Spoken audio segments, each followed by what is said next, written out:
They say knowledge is power, but what if power came with a price? For some, the gift of foresight wasn't a blessing, it was a burden. From the frost-covered plains of the Norse world to the shadowed temples of Greece, seers have walked a dangerous path. Some were revered, others feared, and for some, they were silenced before their visions could ever come true. Because knowing too much and sharing what you know doesn't always end well.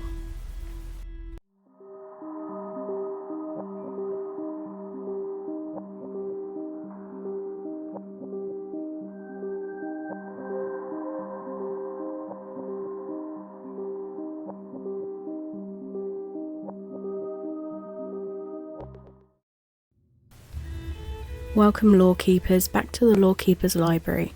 Today we're exploring the mysterious lives of seers.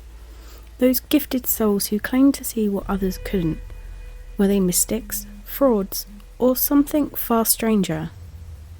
In the icy reaches of the Viking world there were those who claimed to see beyond the present, women known as Völvas. These powerful seeresses held a unique place in Norse society. They weren't queens nor warriors, but they wielded something just as powerful, knowledge of fate. A Völva was no ordinary mystic. Dressed in elaborate robes embroidered with gold, she would carry a staff, a symbol of her power, and moved from village to village, performing rituals and foretelling the future. Some say her visions came in trance-like states, where she called upon spirits to reveal what lay ahead. Others believed her power came from something older, something far more dangerous. In the poetic Edda, Völva was summoned by Odin himself to reveal the fate of the gods.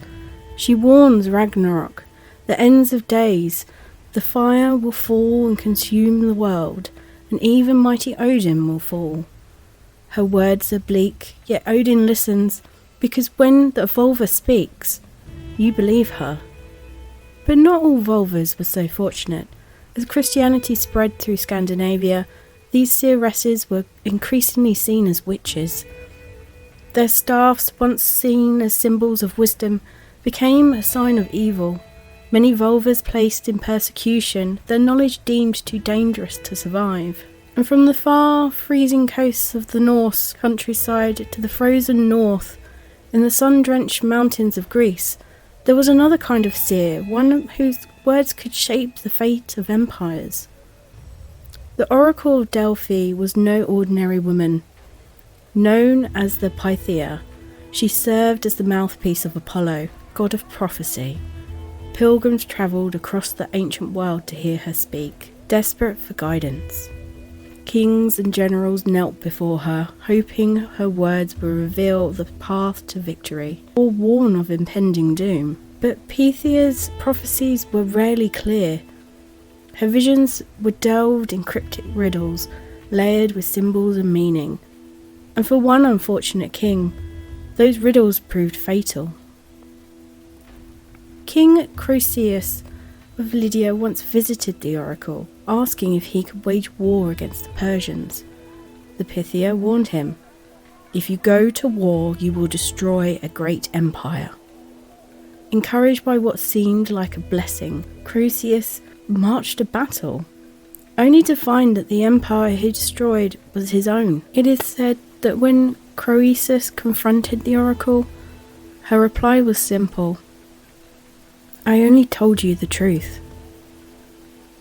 While the Pythia's words were cloaked in mystery, the Sibyls, Rome's prophetic women, were equally elusive. The most famous was the Cumæan Sibyl, a seer who guided the hero Aeneas on his journey to the underworld. But her story didn't end there. According to the legend, the Sibyl also asked Apollo for immortality, a gift he granted with a cruel twist. She forgot to ask for eternal youth. Over centuries, her body withered and shrank until she became nothing more than a voice, whispering prophecies from a jar. A voice without a body, a prophecy without a face. Scotland has its own tale of a tragic seer, one whose predictions were so chillingly accurate they cost him his life. Coinich O'Dar, known as the Brahan Seer, was said to possess many mysterious stones that gave him second sight. Some say the stone was a gift from a spirit, others claim it was stolen from a Norse princess. Whatever its origin, the Brahan's seer visions were unsettlingly precise. He predicted the Battle of Culloden, the construction of the Caledonian Canal, and even the discovery of the North Sea oil. But it was one prophecy too many that sealed his fate. You see, the seer foretold that the powerful Earl of Seaforth's family would fall into ruin, a warning that reached the Earl's wife. Enraged, she accused the seer of witchcraft. He was dragged to the Chancery Point and burned alive in a barrel of tar. As the flames rose, the seer's final words cut through the smoke. I shall go, but the line of Seaforth will fall, and the last heir will die deaf and dumb. Years later, the last Seaforth heir, Francis Humberston Mackenzie, was born mute and died without children. The seer's words, ignored in life, lingered in death. In the 16th century in Italy, a strange group of seers emerged, the Benedanti.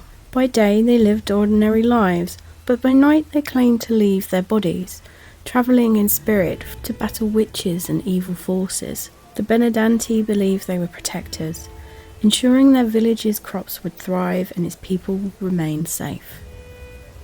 But as the Inquisition swept across Europe, these dream warriors were no longer seen as guardians. They were accused of witchcraft, their visions twisted into signs of devilry. The Benedanti vanished into folklore, a reminder that even those who claim to see the future can't always escape it. You see, there's a certain comfort in ignorance, the belief, a blissful state, of not knowing what's coming next. But what if you couldn't look away? What if you saw the future unfold before your eyes?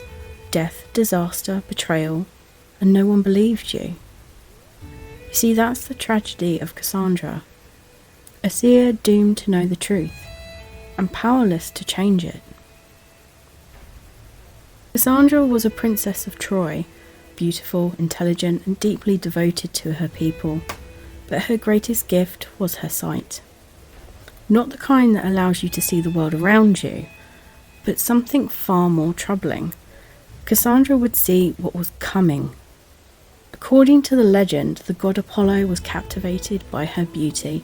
He promised her a gift, the power to see the future, in exchange for her love. Cassandra accepted the gift, but when the time came to fulfill her end of the bargain, she rejected him. Apollo was enraged and humiliated. Couldn't take back the gift. Instead, he twisted it. Cassandra would still see the truth, but no one would ever believe her.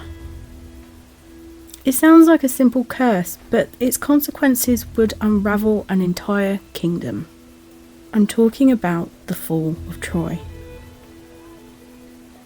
For years, Cassandra warned her people. She foresaw betrayals, invasions, and bloodshed, but her cries were diminished as madness. Her most famous prophecy came when the Greeks, after years of brutal warfare, appeared to retreat, leaving behind a wooden horse as a supposed peace offering. While the Trojans celebrated their victory, Cassandra stood alone at the city gates, pleading for them to burn the horse. Don't bring it inside, she warned. It's not a gift, it's a trick. They're hiding inside. But no one believed her. They mocked her, called her cursed, and dismissed her words as hysterics. That night, while Troy slept, Greek soldiers emerged from the hollow belly of the horse and opened the city gates to their army waiting. Troy fell in flames, just as Cassandra had seen. The city's destruction wasn't just tragic, it was inevitable. Cassandra's warning could have saved them, but what use is foresight when no one listens? Even in the aftermath of Troy's fall, Cassandra's curse still followed her. Taken as a concubine by Agamemnon, she became part of his doomed return to Greece. As they approached his palace, Cassandra's visions flared again. She saw Agamemnon's wife, Clytemnestra, standing with a blade in her hand. Blood pooled at her feet. Cassandra knew they were about to die. "Turn back," she begged Agamemnon. "Your wife will kill you, and me as well." But once again, her warning fell on deaf ears. Moments later, Agamemnon lay dead, and Cassandra was murdered alongside him. Her gift had shown her everything, but at the end, it changed nothing. Cassandra's story is one of the oldest tragedies in mythology. It still echoes today. The idea that someone could possess terrible knowledge yet remain powerless to stop it is deeply unsettling. It's the very idea that inspired what's known today as the Cassandra complex. In psychological terms, the Cassandra complex describes people who repeatedly foresee negative outcomes, yet find their warnings ignored or dismissed. It's not limited to myths. Some say environmental scientists, whistleblowers, or even those with heightened intuition often fall into this role. And perhaps there's something more unnerving about Cassandra's curse, the idea that sometimes we choose not to believe. Maybe it's easier to dismiss a warning than face the uncomfortable truth it carries.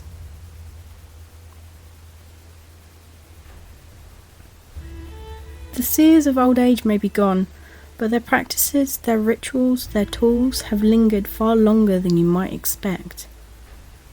In quiet corners of tarot parlours, crystal-lit rooms, whispered conversations, those seeking answers still turn to methods that have existed for centuries. Whether it's cards on a table or symbols carved in stone, the tools of a seer remain mysterious, powerful, and sometimes unsettlingly accurate.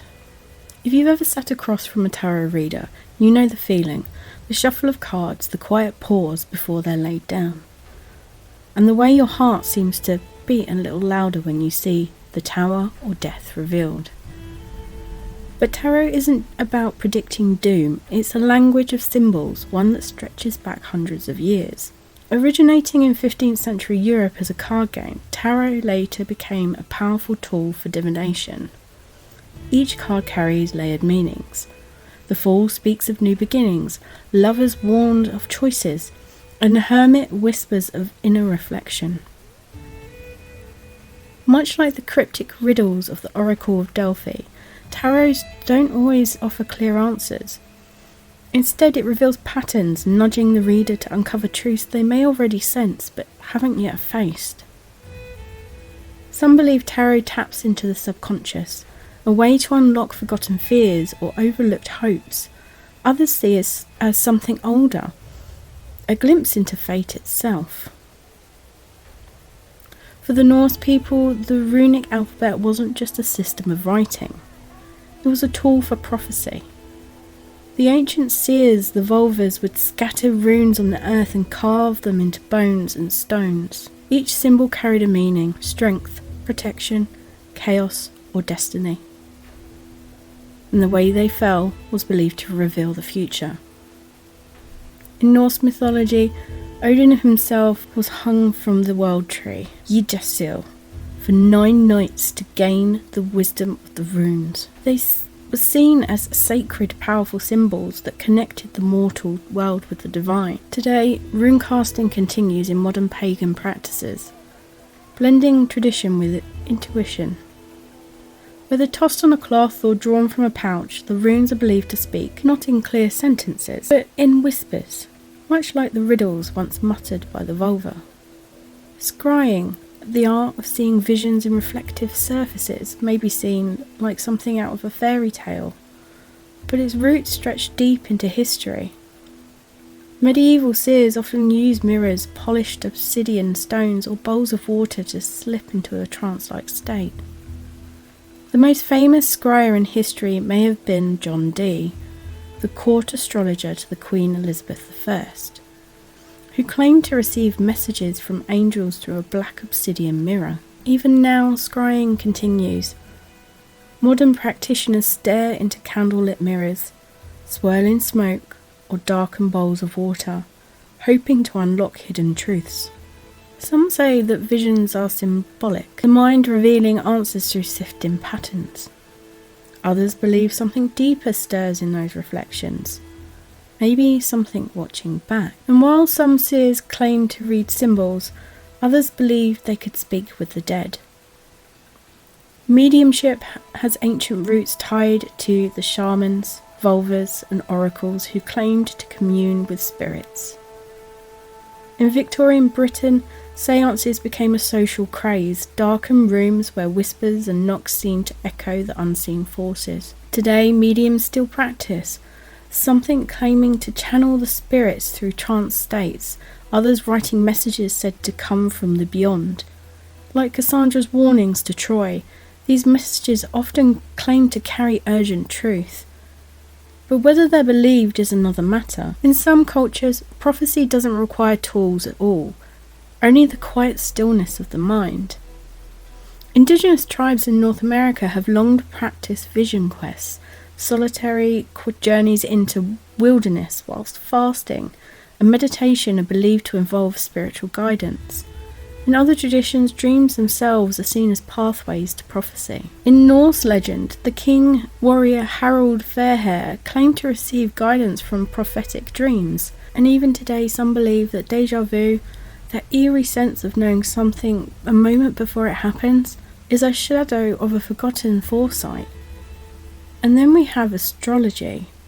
While some seers looked inwards, others turned their gaze upwards.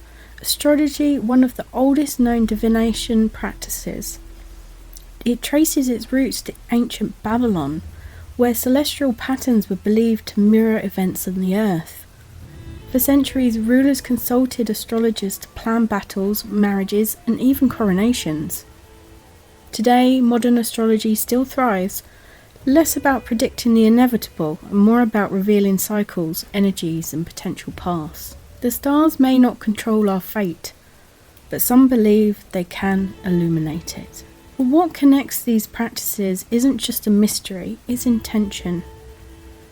Whether you're reading runes, turning cards, or slipping into a trance, modern seers often describe their craft as a way of exploring the unknown, of seeking answers to the questions that haunt us most. But are these tools a gift, channeling hidden knowledge? Or are they simply methods of unlocking what we already know? Fears we've buried, hopes we've ignored, truths we're yet to face. Perhaps that's the real power of these ancient practices, not to predict the future, but to help us understand ourselves. The tools of a seer are still with us, carved in bone, painted on cards, or flickering in candlelight. But no matter the method, they're all the same and they share one truth. The answers we seek aren't always the answers we want.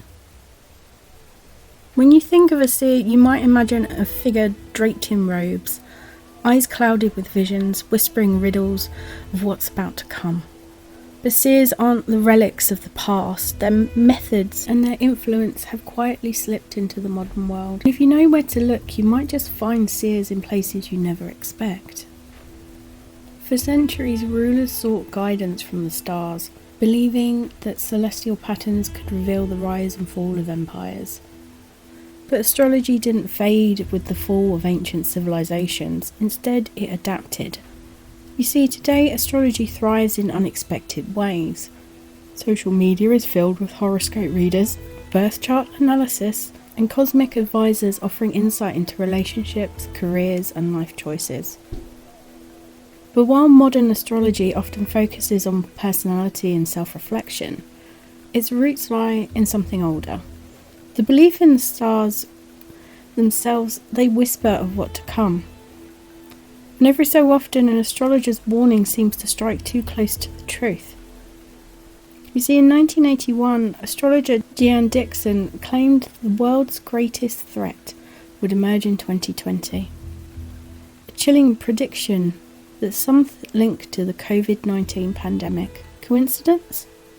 And while tarot cards and astrology maps may seem familiar, some modern seers rely on something less tangible: intuition. Empaths and intuitive readers claim to sense energy shifts, feelings, emotions, or patterns that reveal deeper truths. Unlike traditional seers, they don't predict a fixed future. Instead, they describe potential outcomes, paths shaped by the energy of those seeking answers.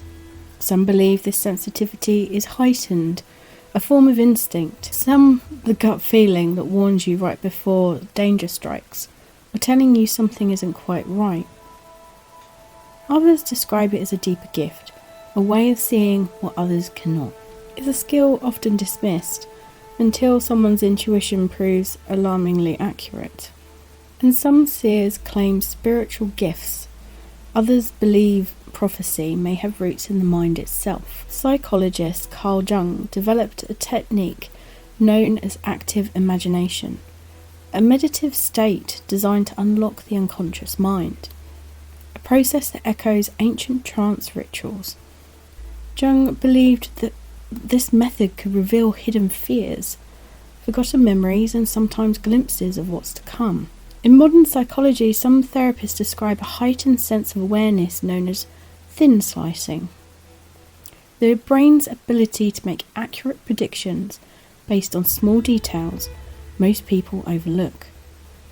Could this instinct be the real power behind Seer's visions? Environmental scientists predict natural disasters, economists who foresee financial collapse, or whistleblowers who warn of corruption all share the burden of seeing what others refuse to see. Take Roger Byers-Jolly, an engineer who warned that the O-rings on the Space Shuttle Challenger were at risk of failure.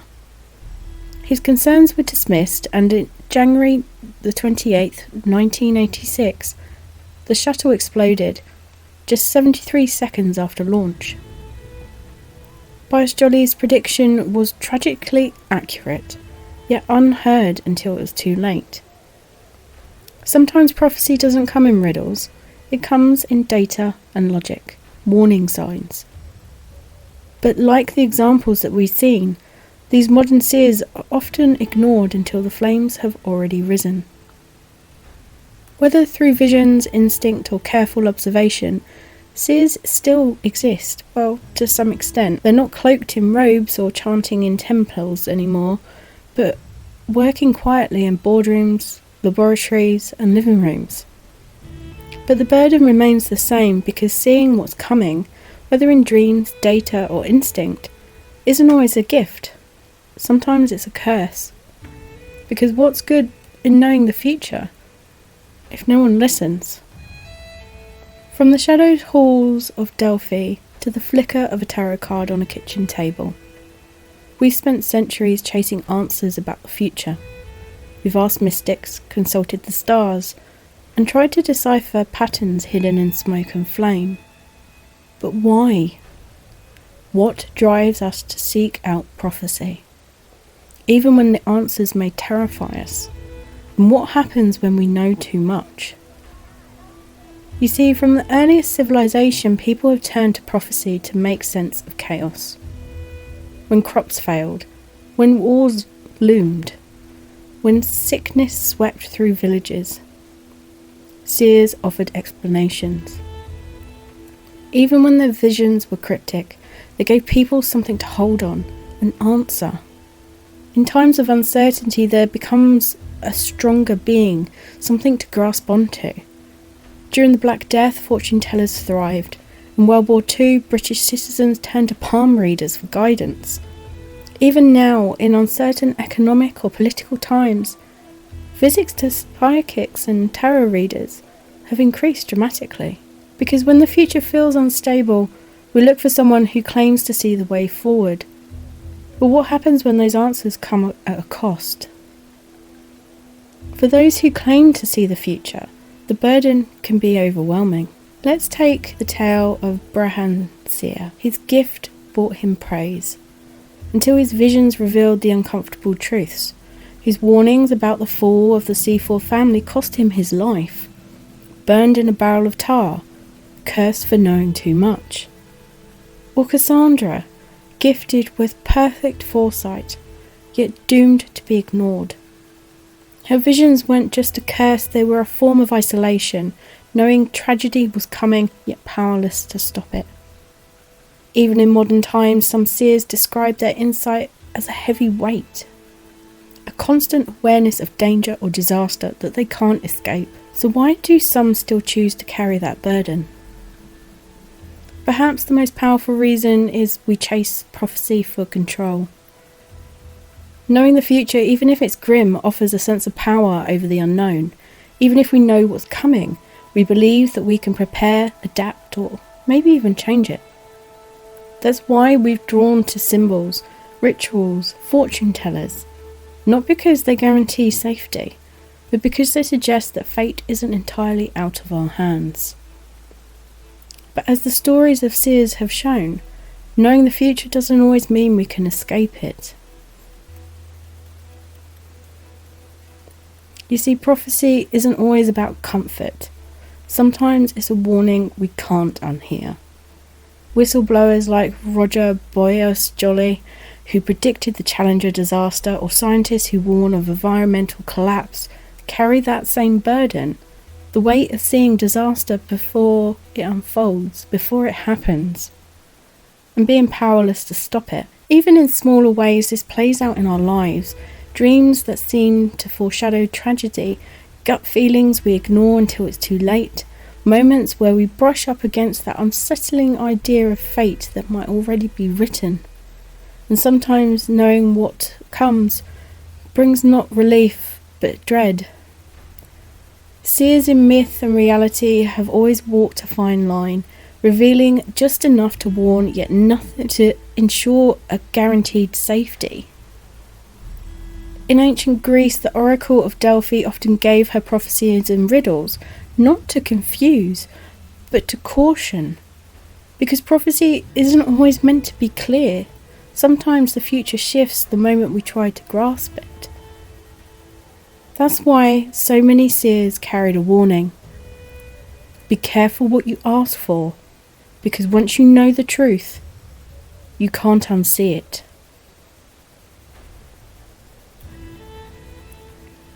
The seers are gone, but their echoes remain, reminders that knowledge can be powerful, but never without a cost.